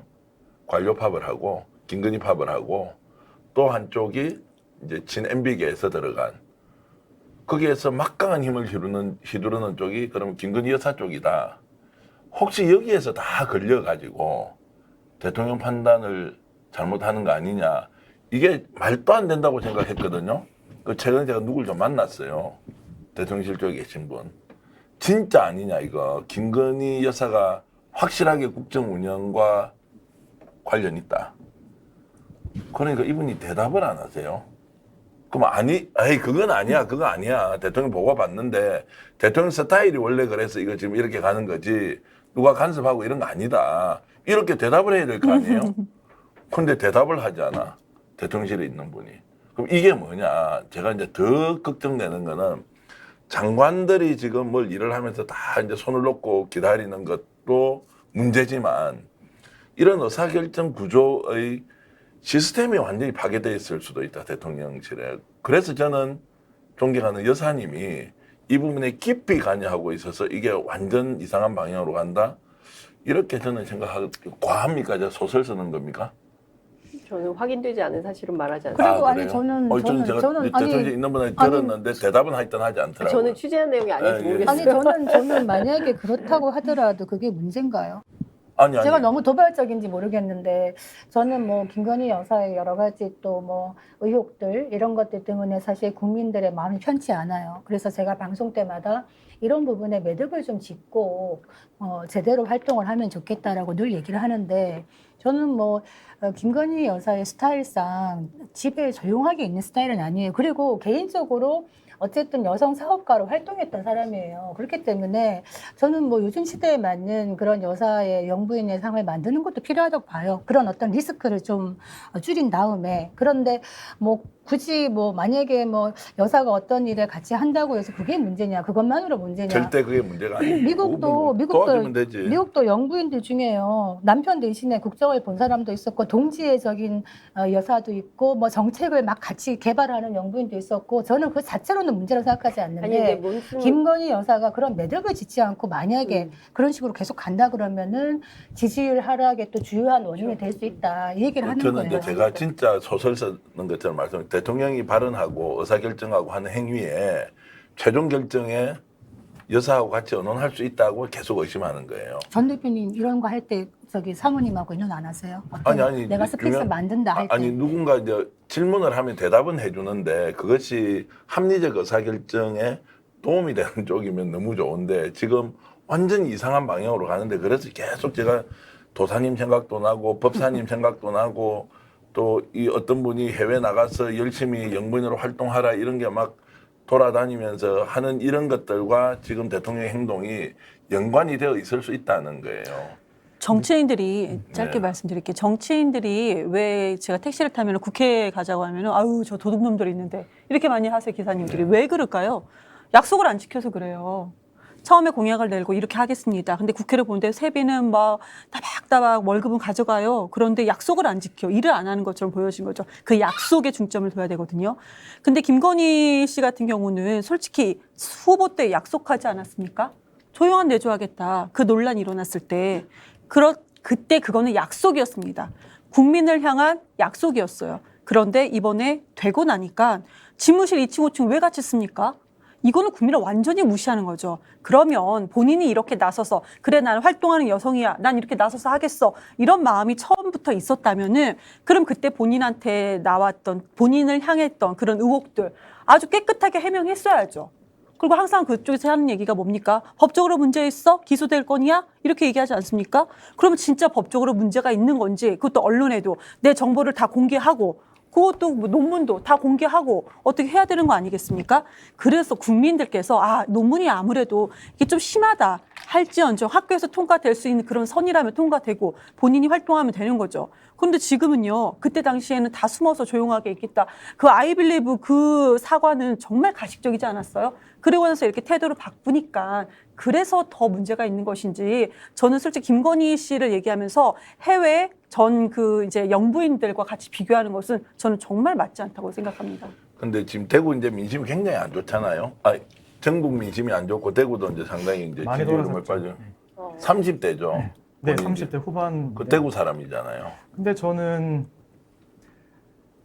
그 프레임이라는 게 있는데 저희가 그 탄핵이라는 걸 한번 겪어봤지 않습니까? 겪어봤는데 지금 윤석열 대통령이 무언가 잘못하면 탄핵 이야기가 자꾸 나와요. 그리고 또 그와 연관된 게 김건희 여사와 관련돼서 뭐 탄핵 이야기가 나오는데 실제 나와요? 어디 온라인에 이제 온라인에 나오죠. 저는 뭐 언론으로는 스픽스 본 적이- 브리핑 때 예. 인사의 민심을 좀 소개해드려 예. 보니까 그런 말이 있는데 이것도 하나의 프레임이라고 생각해요. 왜냐하면 지금 온 국민의 내리 속에는 김건희 여사가 서울의 소리 기자와 통화한 게 아직까지 다 기억에 있을 거예요.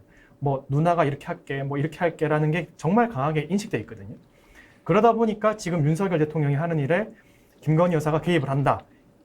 이게 뭐 실제일 수도 있고 아닐 수도 있고 하나의 프레임일 수도 있는데 그런 프레임 때문에 이게 문제가 더 커진 것 같고, 그리고 저는 아까도 말씀드렸지만 윤석열 대통령의 필터링 없는 말을 되게 좋아해요. 근데 더 문제는 뭐냐? 저는 홍보 수석, 홍보 관련된 일하는 분들이 정말 잘못됐다고 봐요. 왜냐하면 도어 스태핑 최근에 뭐 안 한다 했을 때 처음부터 기자 중 11명이 확진이 돼가지고 도어 스태핑 못합니다 라고 말을 했으면 온 국민이 다 이해합니다. 근데 그냥 단순하게 코로나19 때문에 도어 스태핑 안 하겠다. 그러면 화가 나죠. 왜 안 해? 뭐 60만, 일일 확진자 60만 명 때도 했는데 왜 갑자기 안 해? 지금 뭐 10,000명, 20,000명, 40,000명 밖에 안 되는데 이런 생각 하는 거죠. 처음부터 대통령실에 출입하는 기자가 총 11명이 확진됐다. 그럼 누구나 다 이해를 하거든요. 그러니까 홍보 관련된 일하는 분들이 정말 문제가 있다. 근데 저는 뭐 그 홍보 문제보다 대통령 문제라고 생각되는데 어쨌든 그런 관점이 있다고 생각하고 이제 마지막으로 좀 공통적으로 좀 여쭤보고 싶은 게 이런 상황이 개선되지 않고 그대로 가잖아요. 그러면 한 달쯤 지나면 어떤 일이 벌어질 수 있어요? 거기에 대통령 지지율이 이제 20%로 떨어집니다. 다음 주쯤에. 그럼 어떤 일이 벌어지죠? 그냥 계속 이렇게 또 싸우고 대통령 억울하다. 또 소수는 방어하고 다수는 대통령 이러면 안 된다고 비판하고 이런 게 막 계속 반복될까요? 글쎄, 분기점이 있겠죠. 근데 저는 여러 가지 위중한 시그널 중에 하나가 뭐 경제는 상수고 두 번째는 이제 북한 핵실험이라고 생각하는데요. 이제 장마비 때문에 북한이 아마, 그리고 또 하나는 코로나 때문에 이제 코로나 방역과 이제 비가 좀 그치면 어느 정도 진정이 된다고 생각하면 아마 핵실험을 시작하겠죠. 근데 이 핵실험은 7차에서 끝나지 않고 7차, 8차, 9차, 10차. 왜냐하면 지난번에 섞어 쏘기를 성공했습니다. 네. 그렇기 때문에 이제 단거리, 중거리, 그리고 이제 미국까지 날아가는 장거리까지 다 가능한 이런 시스템을 갖추게 되는 건데요. 이제 그럴 때 이제 안보 위기를 또 제기를 하겠죠. 그러면 이제 국민들이 북한에 대해서 이제 피곤하잖아요. 뭐 그리고 굉장히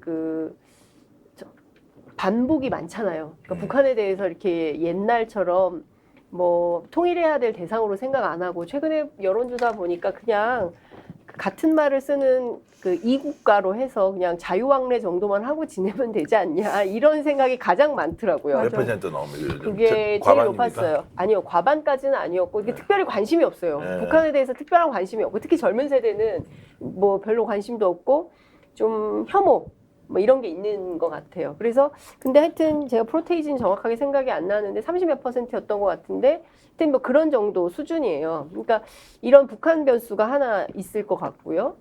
그리고 나서 올해 추석이 일러요. 9월 9일이 추석이거든요. 네. 그 추석 전까지 여당 내에서도 얘기가 있겠죠. 그 당장 오늘 장제원 의원하고 권성동 원내대표가 만나서 우리는 불화가 없습니다. 라고 했는데 불화가 없는데 왜 나와서 불화가 없다고 하겠습니까? 그렇게 할 수밖에 없지. 네. 그리고 나올 때 이제 화면을 보면 장제원 의원이 먼저 나와요. 그리고 나서 이제 권성동 의원이 나오고 권성동 의원이 나와서 하는 얘기가 아, 이거 어떻게 하면은 좀 괜찮은 모습을 연출할 수 있지? 뭐 이제 이런 얘기를 하니까 이제 같이 서서 사진을 찍고 그리고 나서 이제 또 만날 겁니까? 라고 물어보니까 아니 나 바빠. 약속이 너무 많아. 점심 저녁 약속이 너무 많아. 그러니까 장제원 의원이 아 저도 바빠요. 이제 이렇게 얘기한다는 아이고. 거죠.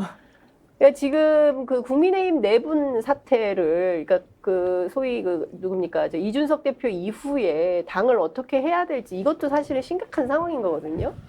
그러니까 지금 보면 뭐 당 정리 안 되죠. 정부 엉망이죠. 뭐 그런데 저는 또 하나 더 심각한 건 민주당도 지금 민주당이라도 좀 정리가 좀 잘 되어 있어야 되는데 민주당은 다음에 좀 민주당도 털기로 하고 다음에 일단 끝까지 그냥 가면 지금 너무 이게 많이 인지하니까. 예. 정치 주체들이 네. 각자 다 자기 롤을 하지 않고 있기 때문에 생기는 문제들이 너무 많다는 것이고요. 이렇게 되면 국민들이 또 길거리로 나와야 되냐? 이건 또 지난번 어우, 촛불 때 너무 제가 5달을요. 트라우마가 너무 고생하셨어요. 한 주도 쉬지 않고 그러니까요. 예, 촛불 집회 때 생방송을 현장 생중계 15시간씩 하셨죠. 했습니다. 건강하셨네요. 나는 굉장히- 너무 춥던데. 네, 너무 춥고 미세먼지에 그러나 이제 어떤 사명 언론인으로서의 사명감 때문에 했었던 것이고 근데 저는 또 그렇게 우리 국민들이 해야 되냐? 저는 이건 아니다. 그리고 역사 앞에 더 이상 이런 죄는 지으면 안 된다 정치인들이. 예. 저는 그런 말씀을 좀 드리고 싶고요. 이제라도 저는 그 내부에서 정리정돈 하셔서 국민들이 어떻게 하면 편안하게 뭐 그리고 정책 가지고 얘기했으면 좋겠어요. 그러니까 뭐 이렇게 뭐 무슨 오늘도 보니까 뭐 무슨 대통령 강원도 친척 뭐 권성동 원내대표가 추천한 거다 뭐 이렇게 하지만 사적으로 계속 채용되는 문제 그리고 어디서 왔는지 모르는 사람들 그리고 뭐 여러 가지 이슈들이 계속 중첩돼서 나타나는데 이런 것들 말고 그래서 우리는 앞으로 어떻게 살 것인가에 대한 장기 비전을 가지고 정책을 가지고 얘기할 수 있어요. 그래야 정치 토크도 좀 고급스러워질 수 있다. 이런 말씀을 좀 드리고 싶습니다. 이렇게 한 달 가면 어떻게 돼요? 아니 선거서 보면. 저는 바닥을 치는 게 낫다고 생각해요. 아니 그거 바닥을 오히려 지금 이제 바닥을 치고 나서 어떤 일이 치면 벌어지냐고. 더 이상 떨어질 데가 없잖아요. 그러면은 자각할 것이다. 저는 자각하고 올라갈 수밖에 없다. 자각한다는 건 어떻게 자각한다는 대국민 사과? 거는 대국민 사과까지는 가지 않겠죠. 지금 스타일상 그렇게는 가지 않지만 이대로 우리가 가서는 안 된다라고 분명히 생각을 할 거고 그렇게 되면은 과거 지향적인 그런 게 아니라 아마 현재와 미래를 보는 정책들을 계속 낼 겁니다. 이제는 그러면서 오늘도 아까 보니까 뭐 변양균 전 그분 뭐 경제로 모셔오고 또 뭐 영끌해가지고 주식 코인 힘든 젊은이들 뭐 빚도 탕감해주고 소상공인들 빚도 탕감해주고 이런 걸 한다는 거는 제가 볼 때는 아 국민들의 마음을 조금은 읽고 있구나라는 시그널을 보내는 것 같아요. 사실 아주 미미하지만 앞으로 이런 정책들을 계속 내면서 치고 올라가려고 하지 않겠나라는 생각은 좀 들어요. 그럼 20%가 밑바닥이에요? 생각에 20% 밑으로 떨어지면 안 되죠. 10%도 떨어질 아 수 저는 있는데 그렇게까지는 아닐 거라고 봅니다. 그래도 안 바뀔 것 같은데. 바뀌어야죠. 아니 바뀌어야 되는 그 당위는 이제 맞는데 진짜 한 20% 중반 밑으로 내려갔다 어떤 일이 벌어집니까? 지지율은 계속 떨어질 것 같고요. 지금 민주당이 전당대회가 앞두고 있죠. 예. 만약에 그들이 생각하는 이재명 의원이 당대표가 된다. 그럼 저는 바로 당대표 수사하는 것으로 이슈 전환할 거라고 생각해요. 그래서 보수 언론에서는 이거를 계속 다룰 것이고 그럼 다른 언론에서도 당대표 민주당 그러니까 야당 대표 제1야당 의석수도 가장 많은 야당 대표에 관한 것이니까 그쪽으로 좀 이슈 전환을 잠깐 하겠죠. 그럼 국민들께서도 우선은 눈에 보이는 게 하루 종일 보이는 게 그것이니까. 그런데 왜 이 말씀을 드리느냐. 지금까지 2달 넘도록 지지율이 완전히 곤두박질 칠 정도로 국정을 앞으로 뭘 어떻게 할 것이냐. 아니 그 후보 때도 있었고 정책팀은 다 있었습니다. 인수위 때도 있었고 그리고 인수위 마치고 지금 2달이 지났는데 지금 이렇습니다. 솔직히 기간이 그렇게 짧은 기간이 아니에요. 긴 기간이에요. 그리고 우리가 대통령을 정치 리더라고 합니다. 국가 리더라고 그래요. 대통령이 되고 공부하는 자리가 아니거든요. 그 위에 그 다른 사람들도 공부하는 자리가 아닙니다. 이미 공부가 충분히 되어 있는 상태에서 실행을 하는 자리인데 지금 와서 뭐 공부해서 뭘 하겠지? 저는 이게 가능하게 될까요? 저는 안 될 거라고 생각합니다. 그래서 정말 이 방송을 듣는 분들 또 우리 여기서도 제 말씀 드리는 것이 되게 암담할지언정 그럼에도 불구하고 지금 제가 예측하는 미래는 더 암울하다. 솔직히 무슨 답이 솔직히 저는 없다고 생각합니다. 그러니까 암울하다는 거는 저는 느낌이 이게 이제 아까 얘기했듯이 국민들이 갖고 있는 정말 큰 트라우마 박근혜 대통령에 대한 것, 그다음에 저분은 또 안 바뀔 것 같아서 그냥 이대로 정리도 되지 않을 것 같다. 스스로 무너질 것이다. 이런 생각이 계속 드니까 계속 어떤 일이 벌어질지 지금 상상할 수 없는 일, 예측 불허의 상황이 올 수도 있지 않는가. 거기에 대한 대비도 해야 된다. 단순히 그렇게 하지 않으면 안 된다고 조언 주는 수준이 아니고, 그리고 그 상황은 저는 실제로 국민의힘 안에서 대통령 공격하지 않겠어요? 야당이 지금 공격할 필요가 없잖아요. 이렇게 뭐 가면 이미 하고 있죠. 이미 뭐 그런 얘기들은 나오고 있는 거고. 아니, 보수 공격은 언론이 공개적으로는 하지 그렇죠. 않지만 네. 내부적으로는 하고 있는 거고. 네. 이제 보수 언론이 이제 손절하는 각오로 이러저러한 칼럼을 쓰고 있는 거 아닙니까? 뭐 네. 이렇게 하면 안 된다고 경고하고 있고요. 그리고 저는 이경 대변인께서 말씀하신 내용에 공감하는데 사정 정국 세게 하겠죠. 어쨌든 그 검찰이 칼을 쥐고 있기 때문에 윤석열 대통령이 제일 잘하는 거 수사 열심히 하지 않을까 싶고요. 그리고 사실은 여기저기 모든 그 최재성 전 정무수석 표현을 빌자면 권력의 길목에 검사가 있다. 이런 거 아닙니까? 그렇기 때문에 제가 보기에는 상당한 뭐 사정정국이 있을 거고, 그렇기 때문에 우리도 말 조심해야 되고. 제 감각으로는요, 이번에 만약 그렇게 사정정국 몰고 가면 더 빨리 끝나요. 그러니까 사정정국은 국민이 법과 원칙에 따라 하는 것은 국민들의 여론 생각 안 할 수 없잖아요. 그건 이제 궤도대로 가는 거고, 이걸 기획된 사정이다, 어떻게 한다, 잡아 넣는다, 죽인다, 적폐다, 뭐 이렇게 하잖아요. 훨씬 더 빨리 올 거예요. 그리고 그때는 감당을 못 할 수가 있어요. 그런 생각하는. 아니 잘못된 거 있으면은 뭐 조사해야죠 하는데 문제는 그게 우선순위가 되면 안 된다는 거지. 지금 다 우선순위가 그게 그쪽으로 우선순위가 가 있는데 되면 뭐. 안 된다는 거를 자각을 해야 된다는 거죠. 그런 점에서는. 아니 근데 지금 다 그렇게 하고 그런데 있잖아요. 사정 정국으로 가면 민주당이 더 유리해 오히려. 아니 저는 할 말이 많아 그렇게 되면. 그 이준석 문제도 어떻게 경찰이 뭐 정권에 그러면 정말 나쁜 말로 하면 사냥개예요. 그럼 정권이 눈치 주면 이제 경찰이 이준석 기소를 하겠다고 그러면 기소 의견으로 이제 검찰로 송치를 합니까? 아니 뭐 지금은 알 수 없죠. 경찰이 이제 수사를 하고 있기 때문에 기소를 할지 말지 여부는 잘 모르겠지만 기소하는 주체가 검사잖아요. 검사인데 어쨌든 그렇죠. 그래서 이제 경찰에서 이거 불기소가 좋겠습니다라고 올려도 되거든요.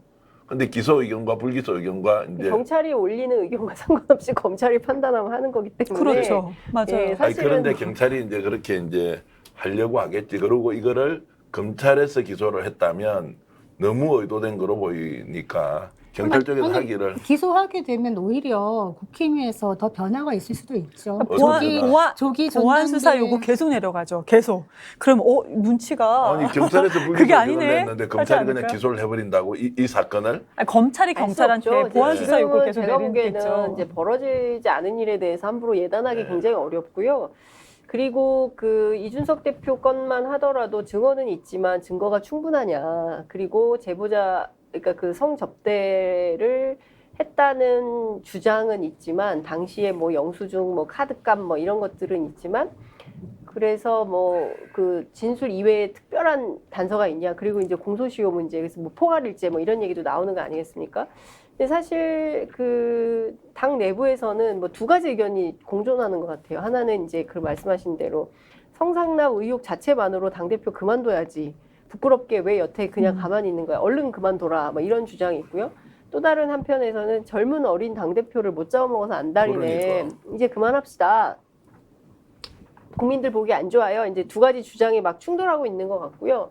아직 정리는 안 되는 것 같습니다. 여론조사 근데 하니까 당대표 차기 당대표 1위가 네. 이준석도 나오고 이거 이준석이 어떻게 설명해야 돼? 22.5%가 나오고 좀 부끄럽지 않은 의원들 아니 그것도 이런 거예요. 혹시 나오더라고요. 여론조사 하는데 민주당 지지하는 사람이 이준석 불쌍하니까 오히려 여론조사에 반영해서 이 여론조사 이게 조작된 것이다 이렇게 또 국민의힘에서 안 내가 너무 음모론 아닌가? 아니 그래 여론에 어쨌든 이준석 대표가 다음에 차기 당 대표 이제 그 1위로 여론조사 출처가 좀 이상하다는 소리도 들은 것 같은데 그거 확인해 봐야 될 것 같아요. 아니 이게 확인은 그 확인해 봐야 여론조사는 중앙선관위에서 사전에 반드시 이제 점검을 통해서 이렇게 이제 올라오는 것이어서 그렇게 할 필요는 없고 그걸 뭐 유불리 해석 문제를 떠나서 그러면 국힘에서 이준석을 쫓아냈는데 다음 자기 당 대표로 지지율 1위다 이게 이제 뭔가 이게 맞지 않다는 거예요. 국민 정서하고 이제 이런 걸로 봐서는 국힘의 일단은 미래가 뭐 국힘의 내부의 그 이준석 당대표 문제는 네, 경찰 조사 결과에 따라서 완전히 반전이 될 수도 있고요. 또 기소가 되면 그 자체로 사실은 이준석 대표가 기소 한번 되면 한 3년 걸리니까 사실상 정치 복귀하기가 매우 어려워지는, 그리고 기소되면 아마 공천권 받기도 어려울 겁니다. 그렇게 사실상 정치적 생명은 끝난다고 봐야 되겠죠. 저는 좀 다르게 봐요. 어쨌든 그 부분은 이준석 끝까지 싸워서 자기 정치를 하고 국힘에서 자기 정치 할 수 있으면 제일 좋지만 나와서라도 자기 정치를 할 스타일이다. 뭐 이런 것은 이제 탄압으로 인식하고 있잖아요, 이미. 그러니까 문재인 대통령이 임명한 윤석열 검찰총장이 탄압으로 인식되면서 자기 정치를 할 수 있는 공간이 열렸듯이 이준석은 그걸로 기회 삼아서 자기 정치를 계속할 가능성이 높다고 이제 저는 보는. 근데 이제 이 부분은 완전히 좀 갈리더라고요. 이준석 끝났다는 쪽과 이준석이 오히려 여기를 잘 참고 견디면 다시 일어설 수 있다 이런 의견이 있는 거죠. 근데 뭐 이준석 대표가 이번에 윤리 결과를 어떻게 받아들일지에 따라서 아직 공식적인 발표를 안 했으니까 모르겠지만 지금 생각보다 잠잠하거든요. 그리고 저는 놀라는 게 그 아이카이스트 대변하는 그 김성진 있고 김소연 변호사. 예. 그 김소연 변호사가 그 주장하는 박근혜 시계가 발견됐다. 그거 기자회견을 할 때 아직 기억나는 게 갑자기 뭐 그렇게 덥지도 않은데 부채를 펴가지고 이렇게 막 부채질을 하더라고요. 누가? 김소연 변호사가. 그래서 갑자기 왜 부채질을 하지? 그것도 막 기자들 다 앞에 있고 이런데. 예. 근데 보니까 그 펼쳐진 부채에 레알 크크라고 그 이준석 대표가 예전에 페이스북에 썼던 상대방을 뭐 비난하는 좀 표현을 썼던 레알 크크가 적혀 있더라고요. 그걸 보고는 정말 혀를 찼어요. 아니 단순히 변호사의 그런 행동 하나 때문에라도 그 사람이 주장하는 뭐 그런 것들 성상납이라든지 이런 것들에 대한 신빙성이 정말 떨어진다. 그리고 이준석에 대한 성상납 의혹이 어디서 나왔습니까? 지금 9년 유튜버로 9년 운영한 가로세로 연구소 거기서 나왔잖아요. 그러니까 지금 이준석에 대한 그런 것도 가세연에 주장한 걸 가지고 너무 이거를 젊은 정치인들 정말 핍박하고 좀 이렇게 한 아닌가. 김소연 변호사는 이준석 대표 때문에 지난 총선 때 출마 아마 안 됐어요. 네, 약간 앙심이 있는 거고. 구원이 있지, 구원이 있지. 네, 양심이 있죠. 아주 미울 거예요. 그래서 그런 사연이 있다라는 거고. 솔직히 이준석 대표는 지금 우선은 침묵하는데 이건 되게 애매한 것 같아요. 침묵하고 한다는 건 인정한다라는 그런 것으로 보여질 수가 있고, 그렇게 되면 이제 경찰 수사에 대해서 아, 이준석 대표 스스로가 좀 인정하고 있구나 이런 모습으로도 좀 보여질 것 같고요. 그런데 이준석 대표의 이렇게 인지도하고 상관없이 국민 자체 내에서 당권 장악에 따라서 거리냐 사고냐가 나눠질 것 같아요. 솔직히 다음 당권 장악은 누가 할 것인가. 그 당권이라는 것은 공천권을 가지고 있는 당권 장악. 근데 그 기간이 있을 거 아니겠습니까? 그 기간이 계산이 잘 떨어지면 이준석을 완전히 그냥 거리로 그냥 버리는 것이고, 안 그러면 이렇게 사고로 둔 상태에서 질질 끌고 갈 수도 있을 것 같고요. 지금 이준석의 인지도라는 것은 왜 우리 민주당에 그런 얘기 하잖아요. 당심과 그 민심이 별개다. 근데 저는 오히려 국민의힘이 뭐냐면, 민심과 국심이 별개다. 국심이 이게 국회의원의 마음이죠. 한마디로 당권을 장악하는 국회의원 마음과 민심이 별개인 거예요. 완전히 떨어져서 갭이 너무 크다 보니까 다음 당대표도 또 이준석이 그나마 제일 적당하다라는 것이 민심이 될 수가 있죠. 그렇지만 이런 거 국민의힘에서 지금 집권 여당 가장 힘이 세다고 지금 생각하는 시기 아니겠습니까? 그런 것 좀 개의치 않을 것 같습니다. 근데 앞에 앉아 계시는 이제 뭐 여성 정치 평론, 뭐 또 기자, 우리 전문 기자 계신데 30초씩만 진심을 담아서 윤석열 대통령에게 드리는 중심 어린 편지, 발언 또는 호소 이런 거 좀 해주시면 좋겠는데 우리 송 교수님부터 먼저. 저는 걱정은 많습니다만 윤 대통령에게 기대하는 거는 그 딸코 딸은 정치인의 문법은 아니다. 적어도 그런 부분에 대해서는 저는 좀 기대를 하고 싶어서 처음 대통령이 됐을 때 어떤 마음으로 시작했는가 그 초심의 목소리를 좀 들어라. 그 속에 국민의 목소리를 담았으면 좋겠다. 뭐 이 말을 좀 하겠습니다. 우리 이경 대변인.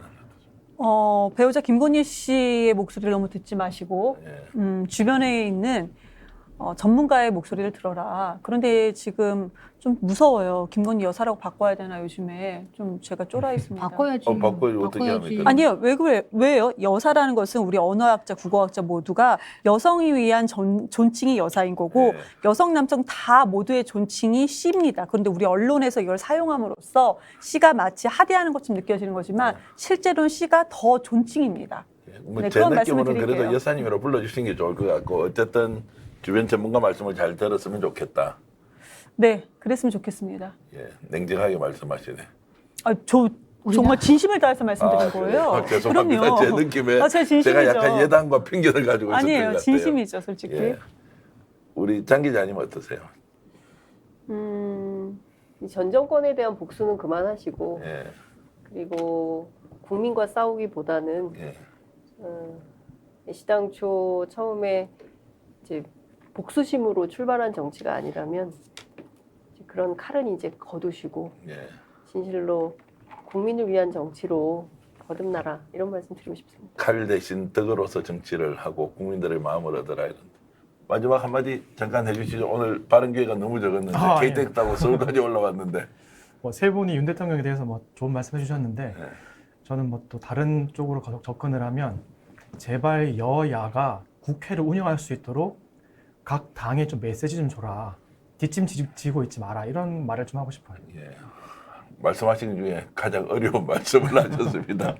하여튼 오늘 어떻게 보셨는지 모르겠는데 오늘 네 분 나오셔서 조금 어설프기는 하고 또 너무 우리가 이미테이션 남들이 하고 있는 이런 포장마차 방식으로 토론을 해서 처음에 막 환호를 하던 우리 저 PD들이나 제작진들이 갑자기 침묵 모드로 들어가서 야 왜 이렇게 재미없게 계속 평론으로 가 뭐 이렇게 지금 생각하시는 것 같은데 뭐 첫술에 배부를 수 있겠어요 PD님들 우리 열심히 더 노력하고 고생하셨어요, 준비하느라. 앞으로 아마 오늘 방송 끝나면 이제 그 시즌 2로 바로 저분들 모시고 여기서 막걸리 한잔 하면서 우리 촬영 좀 해놓고 우리 역사의 기록물로 남겼으면 좋겠습니다. 오늘 장시간 해주셨고요. 우리 장 기자님 너무 바쁘신데 아닙니다. 지하철 3번 타고 오셨는데 죄송한 마음이 좀 아닙니다, 앞섭니다. 아닙니다. 네, 최 기자 고맙습니다. 고생하셨고요. 네. 송 교수는 내 친구니까 인사 따로 안 하고 우리 이경 대변인은 하여튼 열심히 하셨어. 본인이 원하는 정치 꼭 실현하길 바라겠습니다. 자, 박수 치면서 오늘 모두 마치겠습니다. 고맙습니다. 예. 짠 한번 할까요? 짠 한번 할까요? 자, 이제 우리 할 때 본인은